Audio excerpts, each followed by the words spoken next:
Dejligt at høre, der er nogen. Jeg håber, I er klar til en helt forrygende gymnastikopvisning. Jeg kan jo se, de står derhenne og er lige ved at være klar til at komme på gulvet til en indmarch. Men de kommer ikke ind, før de ved, at publikum de virkelig er klar. Så det er vi jo nødt til lige at prøve. Vi kan lige starte med jer herovre, og jer, der sidder bagved her. Må vi lige prøve at høre, hvor meget I kan hude, klappe og trampe på sådan en dag.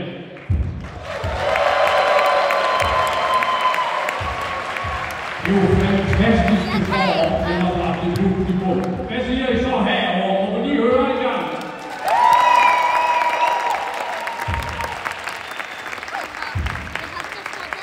Jeg kan se, at der er nogen helt bagved, som ikke rigtig kunne høre jer. Skal vi ikke lige prøve hele handen en gang? Må vi lige høre en gang?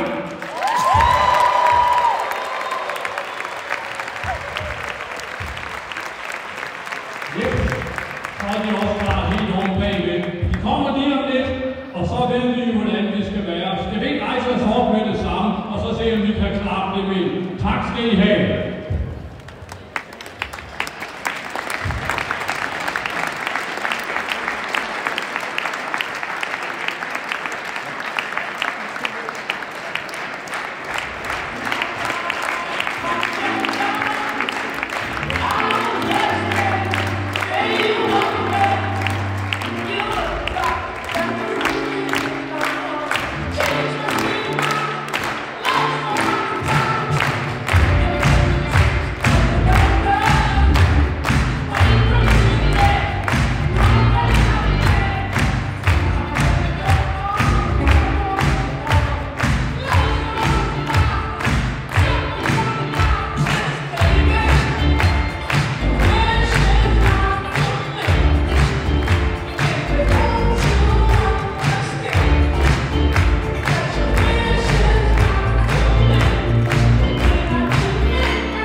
Så er vi her igen, blot på en ny lokation. De tidligere år har vi jo været i KFUM, og den har vi kunnet følge til restepunkter. Så i år prøver vi stadionhallen, og når vi ikke længere kan være her, så må vi jo se, om vi kan forhandle os til Giganto. For det må blive det næste, vi skal. Der er bare noget magisk ved den her dag. Det der med, når vi kan se, at forældrene de løber ind for at finde de bedste pladser. Det er næsten ligesom at være til udsat.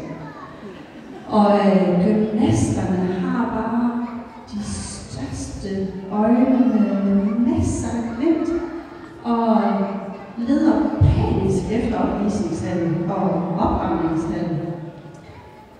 Men ved mig, der er det magiske simpelthen den her indmarsch. Det her med, når vi ser alle holdene gå ind, og fanerne kommer ind, og der bliver sunget, det er simpelthen det bedste. Og det varmer simpelthen. Og så ved jeg, hvordan foråret kommer. Nu har jeg været i foreningen i 6-7 år. Og da jeg startede, der var vi 39 frivillige og ca. 490 gymnaster og 14 hold, der skulle på gulvet. I dag, der har vi 74 frivillige. Vi har 925 medlemmer, og vi har 20 hold i foreningen, hvor de 16 skal på gulvet.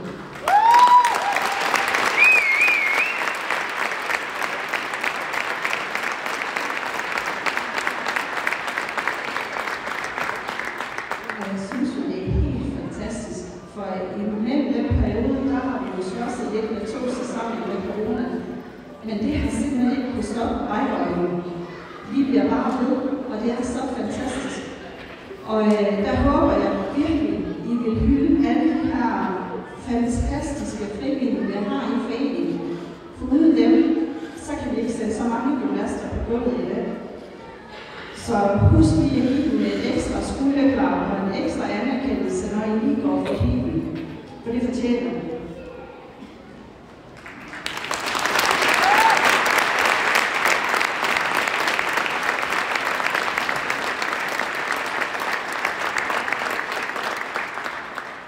Og så er jeg også nødt til at tage det praktisk med. Der er jo nødudgange, 3 på hver side. Der må ikke stå noget foran de nødudgange. Så har vi en hel del klapvogn, der står lige, hvor man går ind. Der må det heller ikke stå. Men til gengæld må de rigtig gerne stå hernede i enden på de rapporter dernede. Så dem, der har vogne og køretøjer med, de skal lige køre med i den ende hernede.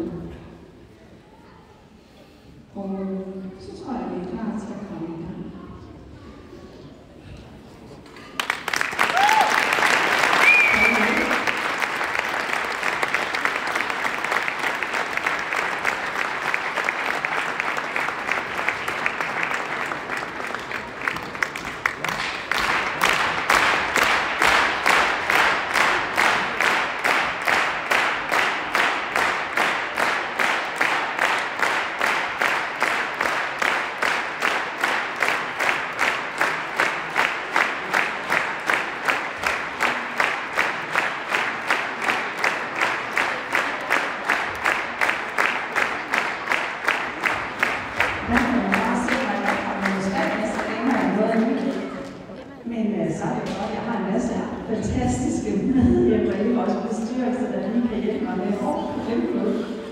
Fordi selvfølgelig så har vi jo altid nogen, som vi gerne vil hylde lidt ekstra. Og det er dem, som har jubilæum, som frivillige forening. Så Stine, ordet er dit. Vi har 3 stykker i år, der har 5 års jubilæum som frivillige i vores forening, så de må gerne komme herop, og det er Astrid Wittek, Camilla Siggaard og Karen Marie Nielsen.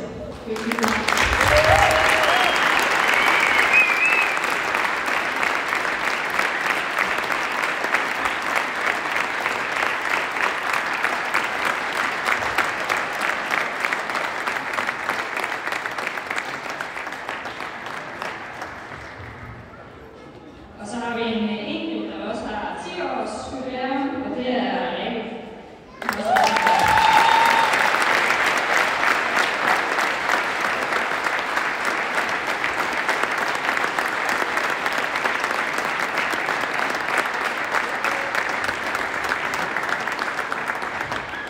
Og så har vi samtidig også en enkelt, der har valgt at stoppe som frivillig i foreningen, og hun var også kun i bestyrelsen.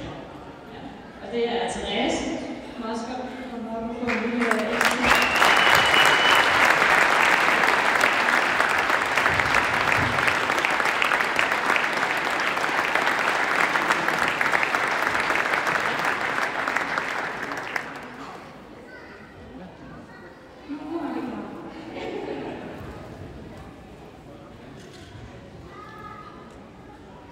Gymnasterne skal trække frem og gøre klar til at udføre.